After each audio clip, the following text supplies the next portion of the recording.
এরোপ্লেনে যাত্রীদের জন্য কোনো রকম প্যারাশুটের ব্যবস্থা কেন থাকে না, এই প্রশ্নটি আপনার মাথায় অনেকবার এসে থাকতে পারে, রাইট?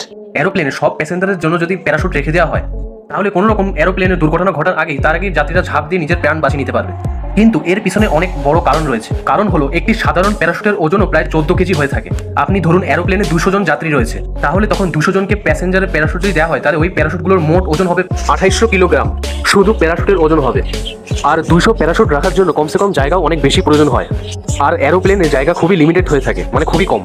তাও যদি আমরা কোনোভাবে এরোপ্লেনের ভিতরে প্যারাশুটগুলো রেখেও দিই, তখন যদি কোনো রকম এরোপ্লেনের দুর্ঘটনা সৃষ্টি হয়, তখন সব যাত্রীরা এদিক ওদিক দৌড়াতে থাকবে, এতে আরও বেশি সমস্যা হতে পারে। তাও যদি আমরা ওই পরিস্থিতি থেকে বেঁচে যাই।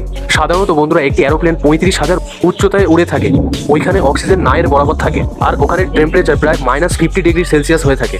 তাও যদি কেউ প্যারাশুটের সাহায্যে এরোপ্লেন থেকে লাফ দেয়, সে লাফ দেওয়ার সাথে সাথে একেবারে বরফে পরিণত হয়ে যায়। আশা করি বুঝতে পেরেছেন। আর কখনো আপনার মাথায় আসবে না যে এরোপ্লেনে প্যারাশুট কেন থাকে না।